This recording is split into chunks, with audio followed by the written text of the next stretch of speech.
በስተመጨረሻም እንግዲህ የቲና ተንኮል ላይ አባባ ደርሶባቸዋል ማለት ምክንያቱም አሁን ላይ እንግዲህ ቲና ዶክተሩን የመረመራት ወይም ደግሞ የሷ ምንም እንዳልሆነ እንግዲህ ለአባትየው ይናገራል ብላ ስላሰበችና ዶክተሩ እንዳያጋልጣት ብላ እንግዲህ ተመስገንን እንዲያግተው አድርጋ ነበር ማለት ነው።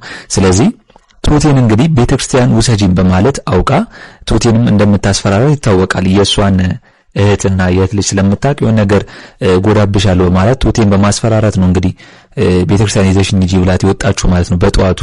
ያኔ እንግዲህ አባትየው እየተከታተላቸው ነበር የካሌብ አባት። ምክንያቱም ቲናን ስላላመናትና የቲና ተንኮል የሆነ ነገር ልታደርግ እንደሆነ ስላሰበች ለውም ቱቴን ይዛ ወጣሽ ማለት የሆነ ነገር እንዳሰበች ስላወቀ ነው እንግዲህ የካሌብ አባት ተከታትሏት እንግዲህ ተመስገን ቤት የደረሱት ማለት ነው። ስለዚህ እንግዲህ ተመስገን ቲና ቱቴን ይዛ በመምጣቷ በጣም ደንግጧል። ምክንያቱም አሁን ላይ ቱቴ ተመስገን የምታስበው ምንድነው እንዲህ ሰው ያገተ እንደሆነ ታውቃለች ማለት ነው።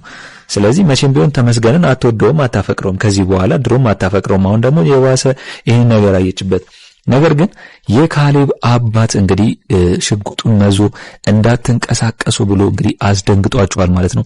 ማን ነው እስቲ በአባትየው መምጣት ደስ ያላችሁና ቱቴንም ነፃ ለማውጣት ሲመጣ ደስ ያላችሁ? እስቲ ሁላችሁም ሐሳብ አስተያየታችሁን ኮሜንት ላይ አስቀምጡልኝ። እንግዲህ አባትየው የቲና ተንኮል ምን እንደነበርና ምን ለማድረግ እንዳሰበች አውቋል ማለት ነው ቀድሞ። ለዛ ነው እየተከታተላትም እዚህ ድረስ ወይም ደግሞ ተመስገን ያገተው እቤት ድረስ የመጣው ማለት ነው። ዶክተሩ ምንም በማያውቀው ነው እንግዲህ በተመስገን ተመቶ ተመስገን እንግዲህ የቲናን ቀሽም ሐሳብና የቲናን ተንኮል እየተባበራት የሚገኘው ማለት ነው። ተመስገን መቆጠብ አለበት ከዚህ ነገሩ። ቱቴን የሚፈልጋት ከሆነ በቲና በኩል እንደማያገኛት ማሰብ አለበት። በቃ በራሱ መንገድ የምትፈልገው ከሆነ ፈለገችው፣ ካልሆነ ግን እሷን መርሳት አለበት ብዬ ነው ማስበው። ነገር ግን በቲና መንገድ የሚሄድ ከሆነ ራሱን እንግዲህ ወደፊት አደጋ ላይ የሚከት ይሆናል ብዬ ነው ማስበው። ስለዚህ በጣም አስደስቶኛል። የካሌብ አባት እንግዲህ አሁን ላይ ከካሌብ በላይ ቲናን ተከታትሏት እውነትና ውሸት መሆኑን ለማወቅና ለማረጋገጥ በዚህ ልክ መሄዱና በዚህ ልክ ደግሞ እንግዲህ አሁን ላይ ቱቴንም እንደገና ዶክተሩንም ለማዳን ሽጉጥ መምዘዙ ተመስገንና ቲናን እንዲደነብሩና እንዲፈሩ ሊያደርጋቸው ይችላል። እንግዲህ አሁን ላይ ተመስገን ምንም ማድረግ አይችልም። እንግዲህ ሽጉጥ ተመዞበት መቼም ይዳፈራል ብዬ አላስብም። ዶክተሩን ነፃ ይወጣል፣ ቱቴም ወደ ቤቷ ተመልሳ ትመጣለች። እንደገና ቲናና ተመስገን ግን ውርደታቸውን ይቀበላሉ ብዬ ነው ማስበው። ቲናም እንግዲህ በጣም ከባድ ውርደት ነው ያገኘችው ወይም ደግሞ በአባትየው ዘንድ እንግዲህ ተቀባይነት ከዚህ በኋላ ይኖራታል ብዬ አላስብም። እስከዛሬ ድረስ አምኗት እዛ ቤት አቆይቷት አሁን ግን በዚህን ያክል ውሸት ዋሽታ እንግዲህ እግሯ እየተራመደ አፏ እየተናገረ እንደማይናገር አስመስላ እስከዛሬ ድረስ ዋሽታ መኖሩን አባትየው አሁን አውቋል ብዬ ነው ማስበው። እስኪ እንግዲህ አሁን ላይ የቲና ውርደት በጣም ያስደስታችሁና ተንኮሏ ሲደርስባት እየተመቻችሁ ሁላችሁም እንግዲህ ሐሳብ አስተያየታችሁን ኮሜንት ላይ ማስቀመጣችሁን እንዳረሱ። እንግዲህ ትሁት ክፍል 62 ቶሎ እንዲለቀቅ ሁላችሁም ኮሜንት ላይ ክፍል 62 ቶሎ ይለቀቅልን በማለት ይህንን ቪዲዮ ላይክ በማድረግ ጀምሩ። እንግዲህ ሌላው ጉዳይ ዳኒ አሁን ላይ ከቤተሰቦቹን አሳምኖ ከሀገር ቤት ተመልሶ መጥቷል ማለት ነው። እንግዲህ ኤደን የተቀበለችው ኤደን ምን ያህል ናፍቋት እንደነበርና ምን ያህል ጠፍቶም እሱ እንደነበር ታውቋታል።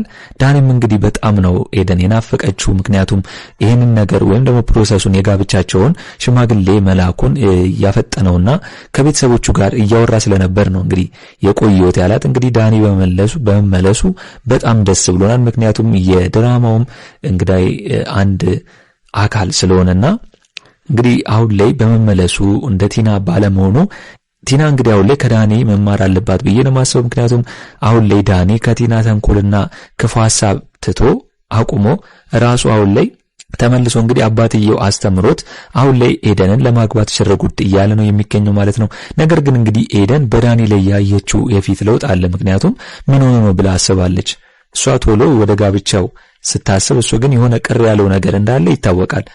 ምክንያቱም አሁን ላይ ሀገር ቤት ሄዶ ሲመለስ ምን እንዳሉት ቤተሰቡ ባይታወቅም ወይም ደግሞ ቤተሰቡ ያዘጋጁለት ሌላ ሚስት ትኖር ይሆን አይታወቅም። ነገር ግን እንዳየነው ከሆነ ፊቱ ልክ አይደለም። ነገር ግን ዞሮ ያው ዳኒ ከኤደን ውጪ ማንንም እንደማያገባና ከኤደን ውጪ ከማንም ጋር እንደማይሆን ግልጽ ነው። ቤተሰቦቹም ቢብሉም ኤደንን እንደሚያገባ በኔ በኩል ይመስለኛል ብዬ ነው ማስበው። ዳኒ ላይ ያያችሁት የፊት ለውጥ ምንድነው ብላችሁ ታስባላችሁ?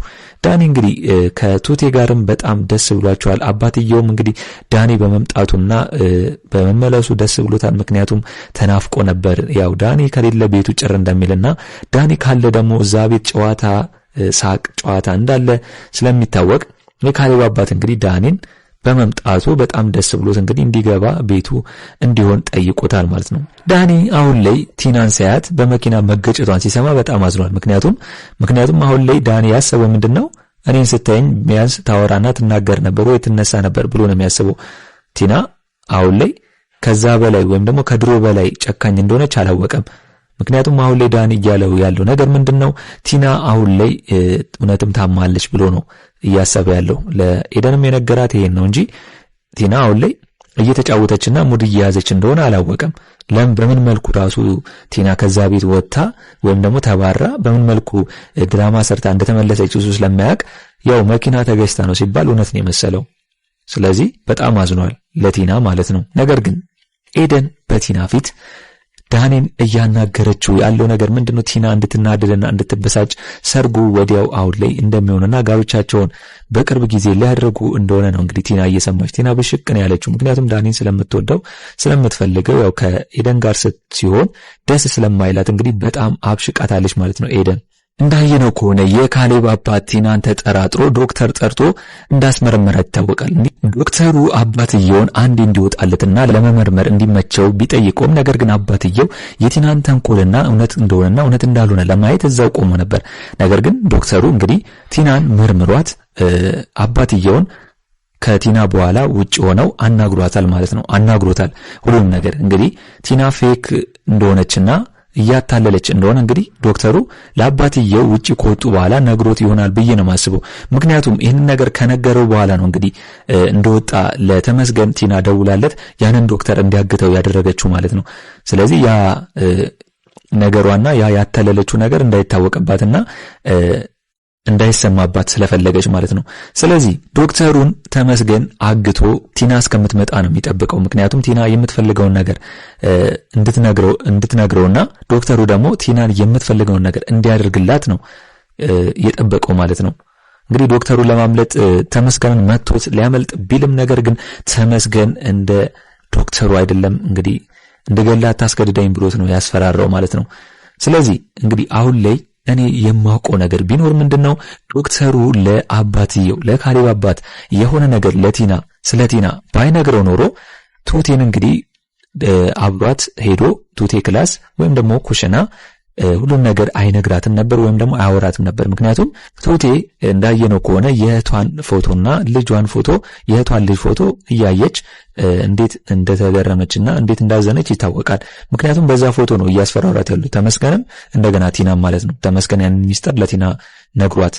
ስለዚህ አባትየው እንግዲህ ያንን ፎቶ ካየ በኋላ በጣም አዝኖ ነገር ግን አሁን ከቱቴ ጋር ያወሩበት ነገር የሆነ ሚሽኑን እሱ አስቦ ከቱቴ ጋር ያወራ ይመስለኛል ብዬ ነው ማስበው።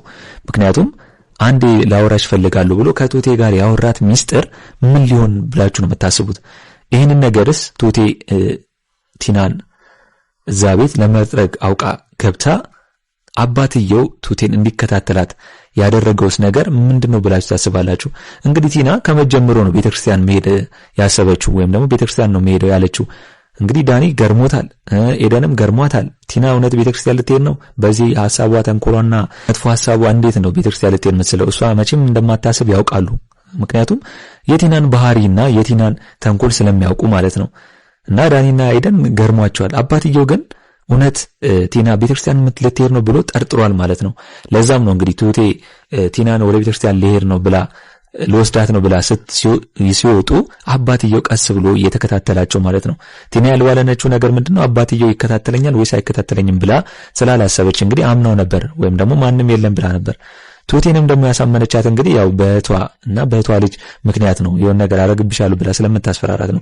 ነገር ግን አባትየው እንግዲህ በመከታተል ተመስገን ያለበትን ቤት ወይም ደግሞ እንግዲህ ዶክተሩንም እንዴት እንዳገቱ ዶክተሩንም ያገሩበት ቤት ቲናንም ተከታትሏት አሁን ላይ ጤነኛ እንደሆነች አውቆ እንግዲህ ሽጉጥ ይዞ ነበር ሄደው። ስለዚህ አባትየው እንግዲህ እነሱ ላይ ሽጉጥ ደቅኖባቸዋል ማለት ነው። ደንግጠዋል። ሳያስቡት ነው እንግዲህ የመጣባቸው። ቲና ተከታትሎኛል ብላ ስላላሰበች ደንግጣለች። ስለዚህ የአባትየው መምጣትና እነ ቲናና እነ ተመስገንን ማስደንገጡ በጣም ደስ ብሎኛል። ደስ ያላችሁ እስቲ ሁላችሁም ኮሜንት ላይ ሐሳብ አስተያየታችሁን ማስቀመጣችሁ እንዳረሱ። እንግዲህ በኔ በኩል የዛሬው አስተያየቴ የሚመስል ነበር። ለቻናሌ አዲስ ከሆናችሁና ሰብስክራይብ እስካሁን ያላደረጋችሁ ካላችሁ ሰብስክራይብ በማድረግና የደወል ምልክቱን በመጫን ቤተሰብ እንድትሆኑን በአክብሮት እንጋብዛለን። በቀጣይ ክፍል እስከምንገናኝ ድረስ መልካም ቆይታ ይሁንላችሁ። ቻው ቻው።